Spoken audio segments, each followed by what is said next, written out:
ছাদে অনেক ডালিয়া ফুল ফুটেছে, ভাবলাম দুটো ফুল তুলে নিয়ে আসি। আপনারা তো জানেন আমি ছাদে এবছর অনেক ডালিয়া গাছ লাগিয়েছি, অনেক ফুল লাগিয়েছি, ফুলের গাছ, সেগুলো তো আপনাদের সঙ্গে শেয়ার করেছি। আর এবছর ডালিয়া ফুলগুলো এত বেশি ফুটেছে যে মানে কি বলবো, মনে হচ্ছিলো যেন ছাদেই থাকি এবছরটায়। আর আজকে ভাবলাম দুটো ফুল তুলি, কারণ এত ফুলের ভার হয়ে গেছে, ফুলের ভারে পুরো গাছটা একদম ঝুঁকে পড়ছে, সেই জন্য দুটো ফুল তুলতে এলাম। কিন্তু সত্যি কথা বলতে দুটো ফুল তুলতে মনে হচ্ছিলো ভেতর থেকে আমার কি যেন ছিঁড়ে পড়ছে। দুটো ফুল তুলতে খুবই কষ্ট হচ্ছিল। আমার বাড়িতেও, মানে আমার বাবার বাড়িতেও প্রচুর ডালিয়া গাছ হয়েছিল জানেন, আমার বিয়ের আগে আমি লাগাতাম, এবং কোনো দিনও আমি আজ পর্যন্ত একটা ডালিয়ার পাতা বা একটা ফুলও ছিঁড়িনি। এবছর প্রথম আমি ডালিয়া ফুল তুললাম, কখনো তুলিনি। রাজদীপ বলছে তুললে যখন তখন ভালো দুটোই তুলতে পারতে।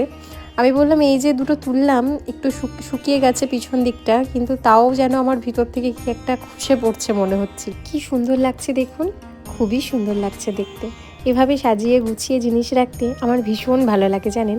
আর বাড়িতে নতুন দুটো জিনিস এসেছে, আপনাদের সঙ্গে অবশ্যই শেয়ার করব। তার আগে এই ফুল দুটোকে ছাড়তে না একদমই ইচ্ছে করছে না জানেন। চলুন একবার রান্নাঘরের দিকটাই আপনাদের নিয়ে যাই। এই দেখুন, এই শোকেসটা নতুন নিলাম। এটা এরকম ছিল না, দুটো দরজার মতো ছিল, কিন্তু আমি এটাকে বলিয়ে আর কি এরকমভাবে বানানো করিয়েছি যে কাচের যেন পুরোটা হয়, এই জিনিসপাতিগুলো সাজিয়ে রাখার জন্য। কি সুন্দর না? আমার তো বেশ পছন্দ হয়েছে জিনিসটা। নিজের মনের মতো করে অনেক কিছু গুছিয়ে জিনিস রাখতে পারবো। আর একটা জিনিস দেখায়, এই যে এই খাটটা নতুন নিলাম। এই রুমটাকে সেট আপ করার কথা ভাবছি। দোতলায় তো আমাদের অনেকগুলো রুম আছে, তো সেই জন্য একে একে রুমগুলো তো সেট আপও করতে হবে।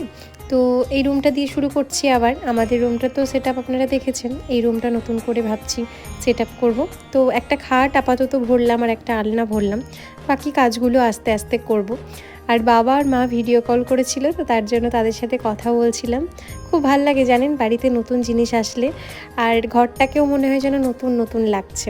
এখনও অনেক কাজ বাকি আছে, ঘরগুলোতে রং করতে হবে, আরও জিনিসপাতি ভরতে হবে, সব আস্তে আস্তে করব। আর আপনাদের ভিডিও ভালো লাগলে অবশ্যই একটা লাইক করবেন। আবার দেখা হচ্ছে নতুন একটি ব্লগে।